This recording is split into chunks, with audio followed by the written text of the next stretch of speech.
Hello दोस्तों, episode 11 की शुरुआत में हेनग्यू येन को रूम के अंदर ले आता है तो येन कहती है कि तुम क्या कहना चाहते हो। हेनग्यू से बताता है कि जब मैं छोटा था तो मुझे अपनी मॉम के लिए बुरा लगता था क्योंकि मेरे डैड ने तभी से मेरी मॉम को चीट करना शुरू कर दिया था और तभी से मेरा रिलेशनशिप से एतबार उठ गया था क्योंकि मेरे नजदीक एक मैरिड कपल जिनका एक बच्चा भी हो, जब वो इस तरह से एक दूसरे से दूर हो सकते हैं तो फिर कोई भी एक दूसरे से दूर हो सकता है। और फिर जब मैं टैन शिशी से मिला तो मेरा पहली बार दिल चाहा कि मैं रिलेशनशिप स्टार्ट करूं, लेकिन जब मेरा ब्रेकअप हुआ तो मेरा इस सब से बिल्कुल ही एतबार उठ गया। आगे से येन कहती है कि जब तक टैन शिशी दोबारा तुम्हारे सामने नहीं आई तो हेनग्यू अपनी बात मुकम्मल करते हुए कहता है कि मैं उसके बारे में बात नहीं कर रहा। इतने में दरवाजा नॉक होता है और बाहर टैन शिशी खड़ी होती है। हेनग्यू दरवाजा खोलने लगता है तो येन कहती है कि तुम ऐसे कैसे दरवाजा खोल सकते हो, मुझे पहले छुपना होगा। हेनग्यू से कहता भी है कि तुम्हें छुपने की कोई जरूरत नहीं है, लेकिन येन कहती है कि मुझे इस तरह बहुत ऑकवर्ड फील हो रहा है और ये दूसरे रूम में जाकर छुप जाती है। हेनग्यू दरवाजा खोलता है तो टैन शिशी पहला सवाल यही पूछती है कि क्या यहाँ पर येन है। हेनग्यू कहता है कि हाँ वो अंदर है। टैन शिशी कहती है कि वो इस लिविंग एरिया में तो नहीं है ना, और ये अंदर आ जाती है। हेनग्यू टैन शिशी से पूछता है कि तुम यहाँ पर क्या करने के लिए आई हो, तो टैन शिशी से कहती है कि मैं तुमसे कुछ बोरो करना चाहती हूँ, जिस पे हेनग्यू कहता है कि ठीक है वो चीज बोरो करो और यहाँ से चली जाओ। टैन शिशी कहती है कि मेरा जाना न जाना तुम पर डिपेंड करता है। हेनग्यू कहता है कि मुझे लगता है कि तुम्हारे साथ कुछ हो गया है जिसकी वजह से तुम इस तरह की बातें करने लग पड़ी हो। और फिर हेनग्यू इस रूम का दरवाजा खोलता है जहाँ येन कान लगाकर इनकी बातें सुनने की कोशिश कर रही होती है। ये काफी ऑकवर्ड फील करती है टैन शिशी को देखकर। येन कहती है कि मैं यहाँ से चली जाती हूँ, अगर आपको ये रूम यूज करना है तो आप कर सकते हैं। हेनग्यू से रोकता है कि तुम्हें कहीं नहीं जाना है और फिर ये इसका हाथ पकड़कर इसे कहता है कि हम यहाँ से जा रहे हैं। और टैन शिशी से कहता है कि मैं तुम्हें ये रूम बोरो करने के लिए दे रहा हूँ, तुम्हें जो कुछ भी चाहिए हो तुम यहाँ से ले सकती हो। ये कहकर ये येन को लेकर यहाँ से चला जाता है। येन हेनग्यू से कहती है कि तुम मुझे तब से क्यों खींचे जा रहे हो, आखिर तुम क्या करना चाह रहे हो। हेनग्यू कहता है कि ठीक है मैं यहीं पर अपनी बात कह देता हूँ तुमसे। येन कहती है कि क्या तुम मेरा हाथ छोड़ सकते हो अपनी बात मुकम्मल करने से पहले, तो हेनग्यू कहता है कि नहीं, क्योंकि मुझे डर है कि तुम यहाँ से भाग जाओगी। येन इसको यही यकीन दिलाने की कोशिश कर रही होती है कि यहाँ से नहीं भागेगी कि हेनग्यू इसको हक कर लेता है। येन हेनग्यू से कहती है कि तुम्हें ये करने की जरूरत नहीं, मैं वाकई में ही नहीं भागूंगी। अब जैसे हेनग्यू को इसकी बात पर यकीन आ जाता है और कहने लगता है कि फिर मैं अपनी बात मुकम्मल करता हूँ। तो येन कहती है कि मैं समझती हूँ कि तुम क्या कहना चाह रहे हो, लेकिन हमने ये फेक रिलेशनशिप स्टार्ट किया है जिसकी बुनियाद सिर्फ और सिर्फ झूठ है, और मुझे लगता है कि यही टाइम है जब हमें इसे एंड कर देना चाहिए। हमें इस फेक रिलेशनशिप को जस्टिफाई करने के लिए डिफरेंट एक्सक्यूजेस की तलाश को बंद कर देना चाहिए, क्योंकि हर चीज गलत अंदाज से शुरू हुई है। और ये कहाँ पर लिखा है कि गलत स्टार्ट की एंडिंग राइट ही हो सकती है। येन अब इससे पूछती है कि क्या तुम समझ रहे हो जो मैं तुमसे कहना चाह रही हूँ, जिस पर हेनग्यू कहता है कि हाँ। तो येन कहती है कि जहाँ तक बात रही घर की, तो मैंने रेंट भी पे कर दिया है और डिपॉजिट भी, और जब मैं वापस जाऊंगी यहाँ से तो मैं अपने लिए एक नया घर तलाश करना शुरू कर दूंगी। हेनग्यू हैरानगी से पूछता है कि क्या तुम मेरा घर छोड़कर जा रही हो, जिस पर येन कहती है कि हाँ ऐसा ही है, क्योंकि मैं एक नई जिंदगी स्टार्ट करना चाहती हूँ, वो भी सही तरीके से। हेनग्यू कहता है कि ठीक है मैं तुम्हें नहीं रोकूंगा। येन कहती है कि ठीक है हमारे दरमियान ये डील तय हो गई है, तो अब मैं अपने रूम में जा रही हूँ। अभी हेनग्यू येन के जाने का गम ही कर रहा होता है कि इतने में भागते हुए येन इसके पास आती है और इसे कहती है कि मुझे लगता है कि मेरे कमरे के बाहर कोई चोर है, और मुझे ये भी लग रहा है कि लूनियान कमरे के अंदर है, इसलिए तुम्हें मेरे साथ चलकर देखना होगा। हेनग्यू उसके साथ देखने के लिए आ जाता है तो बाहर एक लड़का खड़ा होता है वाइन की बोतल लेकर। येन हेनग्यू को सारा प्लान बताते है कि हम इस पर कैसे अटैक करेंगे। तो जब हेनग्यू गौर से देखता है और कहता है कि क्या तुम इस बात पर श्योर हो कि ये तुम्हें कोई चोर ही लग रहा है, इस पर येन कहती है कि हाँ, क्योंकि वो बहुत मिस्टीरियसली एक्ट कर रहा है। तो हेनग्यू कहता है कि क्या तुमने कभी किसी चोर को देखा है कि वो रात के वक्त सन ग्लासेस लगाए हो, मुझे लगता है कि ये तुम्हारी बेस्ट फ्रेंड की डेट हो सकती है, तो तुम बताओ क्या तुम इस शख्स पर हमला करके अपनी बेस्ट फ्रेंड की डेट को यहीं पर खत्म कर देना चाहती हो। लेकिन येन कहती है कि लूनियान तो कभी भी लड़कों में इंटरेस्ट नहीं लेती है, तो ऐसा नहीं हो सकता। लेकिन हेनग्यू से कहता है कि तुम मेरे साथ आओ। और लूनियान जब दरवाजा खोलती है अपने रूम का तो बाहर जियांगजी खड़ा होता है। जियांगजी लूनियान को कन्विंस कर लेता है अपने साथ वाइन पीने के लिए, और फिर लूनियान इसको अंदर आने देती है। दूसरी तरफ टैन शिशी बाहर बैठी होती है जो कि काफी उदास लग रही होती है। शाओरन इसके पास आकर बैठता है और इसे कहता है कि मुझे लगता है कि तुम एक दफा फिर नाकाम हो गई हो अपने मंसूबे में। टैन शिशी कहती है कि मुझे ऐसा क्यों लग रहा है कि तुम्हें मेरी हार पर खुशी होती है। शाओरन कहता है कि शायद तुम ठीक ही कह रही हो, मेरी कुछ इसी तरह की फीलिंग्स हैं। टैन शिशी से पूछती है क्या तुमने शियांगयन को परस्यू करना छोड़ दिया है। तो शाओरन कहता है कि हाँ। अब येन हेनग्यू के साथ इसके ही रूम में बैठकर वेट कर रही होती है जियांगजी के जाने का।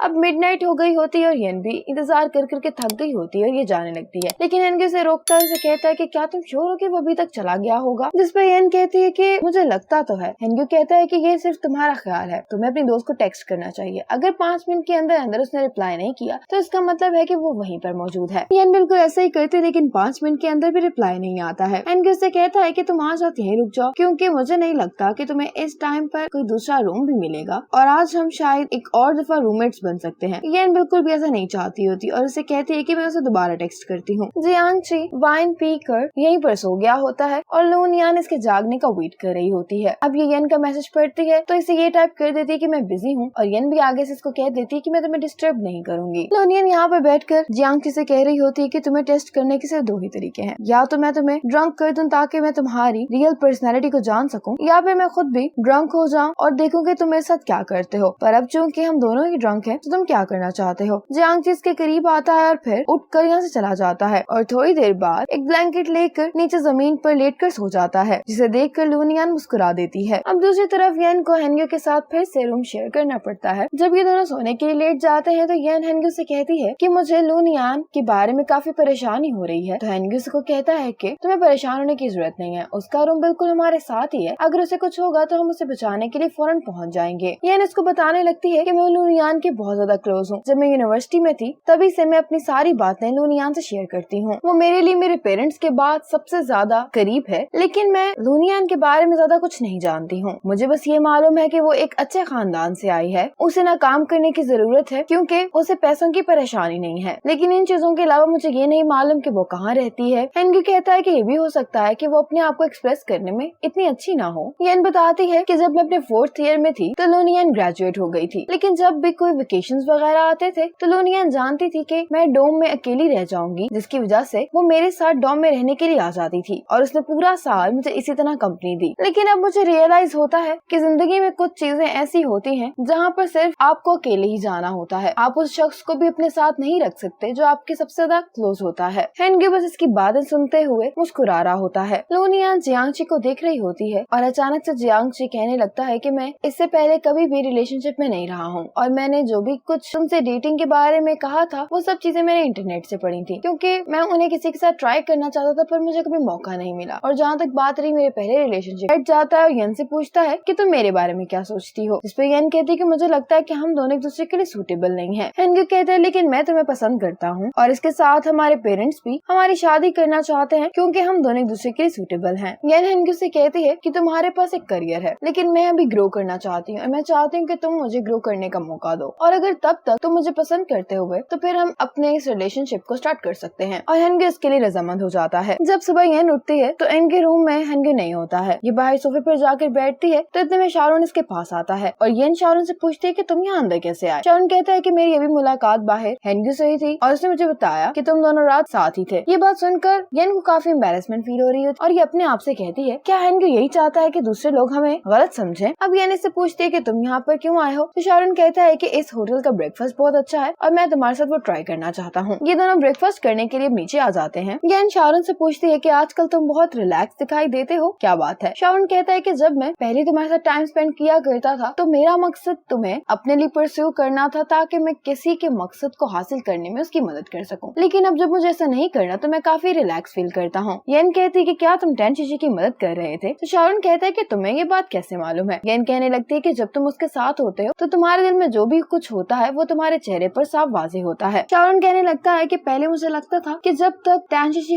खुश होगी तो शायद मैं भी खुश होऊंगा, लेकिन ऐसा नहीं है। अब मेरा प्लान चेंज हो गया है और वो ये है कि जब तक तुम और हेनग्यू एक दूसरे के साथ रहोगे तो टेंशिशी को अपना माइंड चेंज करना ही पड़ेगा। अब यहाँ पर हेनग्यू और टेंशिशी भी मौजूद होते हैं। टेंशिशी हेनग्यू से कहती है कि मैं तुम्हारे साथ फैमिली स्टार्ट करना चाहती हूँ, जबकि हेनग्यू का कहना ये था कि मुझे लगता है कि टेंशिशी तुम बीमार हो गई हो और तुम्हें किसी डॉक्टर को दिखाने की जरूरत है। ये बात येन के लिए काफी शॉकिंग होती है और ये यहाँ से उठकर जाना चाह रही होती है, लेकिन जाते हुए इससे एक ग्लास नीचे गिर जाता है। ग्लास गिरने की वजह से हेनग्यू की अटेंशन भी येन की तरफ हो जाती है और ये जल्दी से इसके पास आकर कहता है कि क्या तुम ठीक हो, और येन ये कह रही होती है कि मैंने जानबूझकर तुम्हारी बातें सुनने की कोशिश नहीं की है, जिस पर हेनग्यू कहता है कि ये बात अभी इम्पोर्टेंट नहीं है, तुम्हें पहले अपने जख्म को ट्रीट कर लेना चाहिए। हेनग्यू येन को उठाता है और इसे यहाँ से लेकर चला जाता है। टेंशिशी भी इन दोनों के पीछे आ जाती है और फर्स्ट एड बॉक्स लाकर ये हेनग्यू को देती है। हेनग्यू येन को बैंडेज करता है। हेनग्यू और येन टेंशिशी का शुक्रिया अदा करते हैं और इसके बाद टेंशिशी यहाँ से चली जाती है। टेंशिशी एक्चुअल में कोई बुरी इंसान नहीं है, बस वो हेनग्यू के साथ दोबारा रिलेशनशिप में आना चाहती है। येन कहने लगती है कि मैं बहुत अनलकी हूँ, जिस पर हेनग्यू कहता है कि क्या तुम्हें नहीं लगता कि ये अच्छा है कि आपकी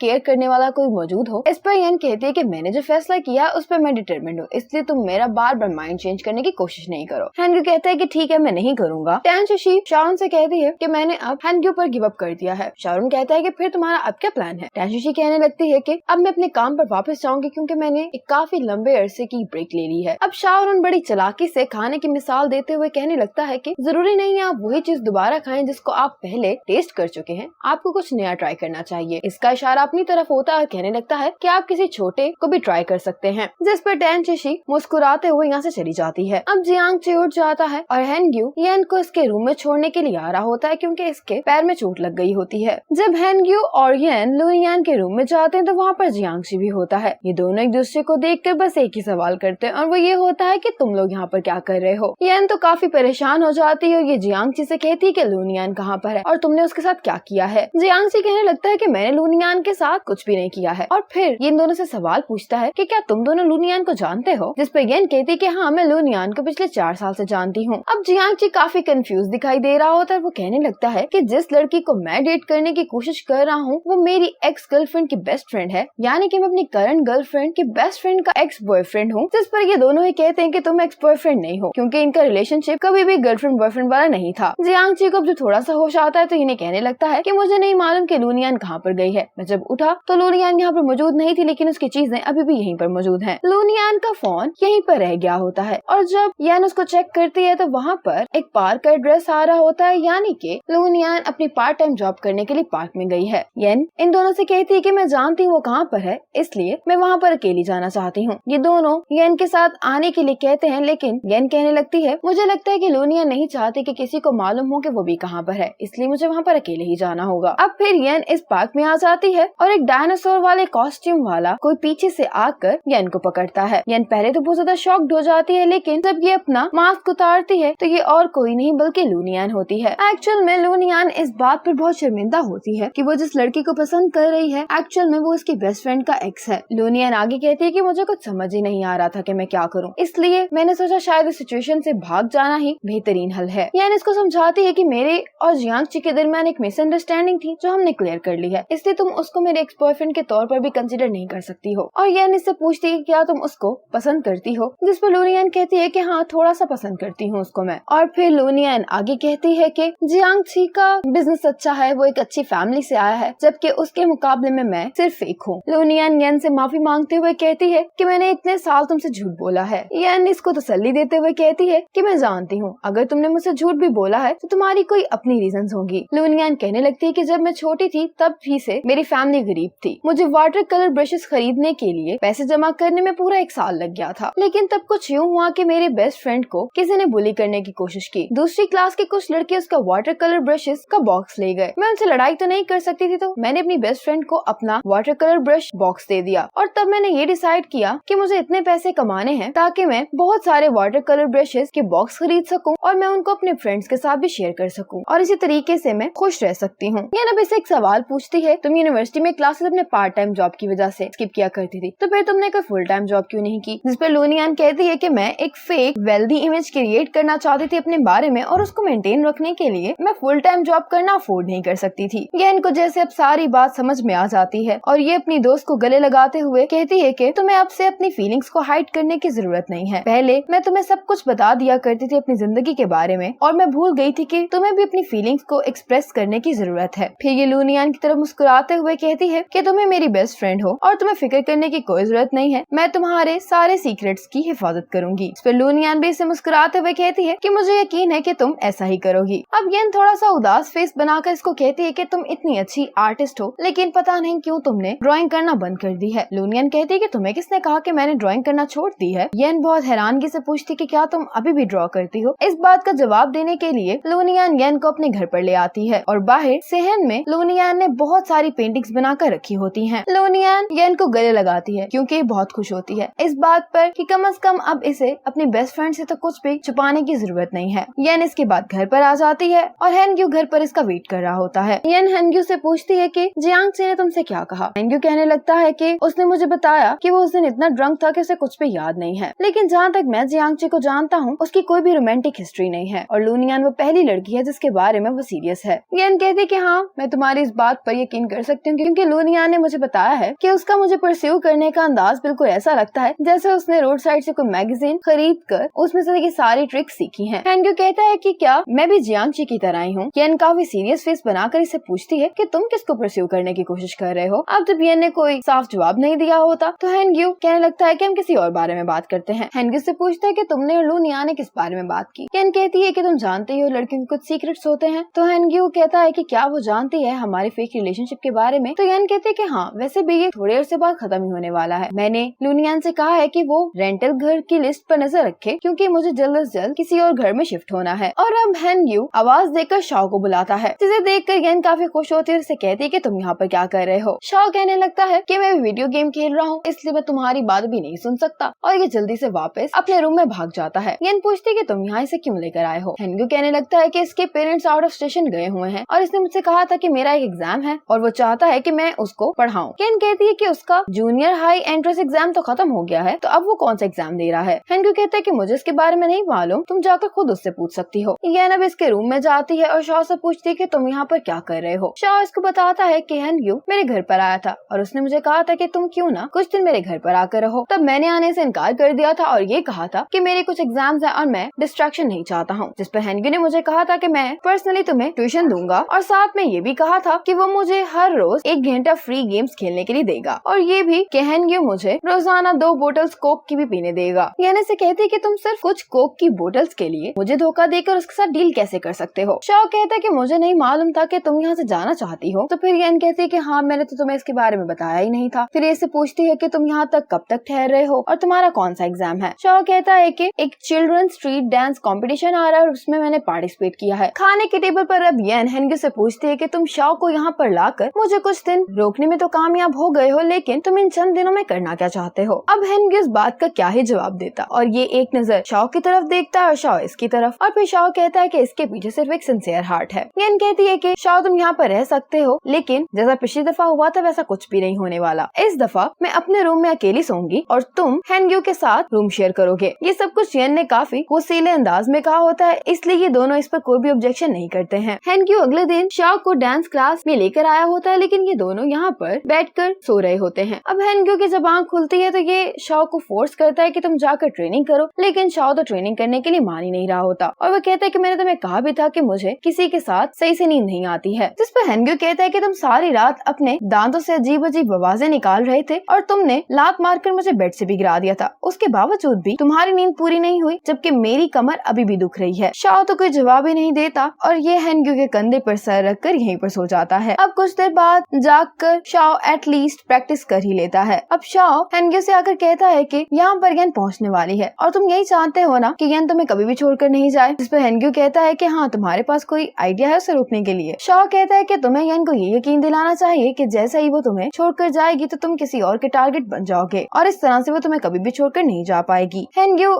शाओ से पूछता है तो फिर मैं किसका टारगेट बनने वाला हूँ, और ये अपने डांस टीचर की तरफ इशारा करता है। शाओ कहता है कि मैं अपने टीचर पर रिसर्च भी कर चुका हूँ, वो सिर्फ 26 ईयर्स की है, सिंगल है और वो मैच्योर लड़कों को पसंद करती है। हेंग्यू कहता है कि तुम्हारी डील क्या है इस दफा। जिस पर शाओ कहता है कि मुझे कोक की बोतल चाहिए हर मील के साथ। अब इनकी डील डन हो जाती है और शाओ अपने टीचर के पास जाता है और उसे कुछ कहकर हेंग्यू के पास लेकर आता है। इसने अपने टीचर को ये बताया होता है कि हेंग्यू की टांग में क्रैम्प पड़ गया है और इसलिए हेंग्यू को यहाँ पर ड्रामा करना है। शाओ की टीचर हेंग्यू की टांग को देख रही होती है ताकि वो इसके क्रैम्प को निकाल सके। इतने में यहाँ पर येन आ जाती है और इस तरह से इन्हें देखकर येन को हेंग्यू पर गुस्सा आता है। हेंग्यू पूछता है कि तुम कब यहाँ पर आई, तो येन कहती है कि जब तुम हंस हंस के शाओ की टीचर से बात कर रहे थे। टीचर पूछती है कि आप कौन हैं, तो येन जानबूझकर कहती है कि मैं शाओ की मदर हूँ और ये इसके डैड हैं। टीचर के जाने के बाद येन इससे पूछती है कि यहाँ पर क्या चल रहा था। हेंग्यू कहने लगता है कि मेरी टांग में क्रैम्प पड़ गया था। येन अब इसकी टांग पर पैर मार कर कहती है कि क्या तुम खड़े हो सकते हो। इस पर हेंग्यू कहता है कि हाँ मैं खड़ा तो हो ही सकता हूँ। पहले तो इसे दर्द नहीं हो रही थी, लेकिन येन के मारने से अब इसे जरूर दर्द हो रहा था। अब जब ये लोग घर जा रहे होते हैं तो शाओ येन को बताता है कि ये सब उसका आइडिया था, हेंग्यू तो बस तुम्हें यहाँ पर थोड़ी देर रोकना चाहता है। तो इस पर येन कहती है कि मुझे तो लगता है कि हेंग्यू उस डांस टीचर में ज्यादा इंटरेस्टेड लग रहा था। अब शाओ जानबूझकर हेंग्यू को येन की तरफ धक्का दे देता है। हेंग्यू को अपने इतना क्लोज देखकर येन थोड़ी सी कंफ्यूज हो जाती है और इसे कहने लगती है कि तुम मेरा पीछा क्यों कर रहे हो। हेंग्यू कहता है कि मैं तो तुम्हें सिर्फ घर पर छोड़ने के लिए आ रहा हूँ। इस पर येन कहती है कि आज मेरा कंपनी डिनर है, इसलिए तुम्हें मुझे घर तक छोड़ने की जरूरत नहीं है। हेंग्यू कहता है कि मैं तुम्हें वहाँ से पिक कर लूंगा, उस जगह की लोकेशन क्या है। तो येन कहती है कि मुझे अभी उस जगह की लोकेशन मालूम नहीं है।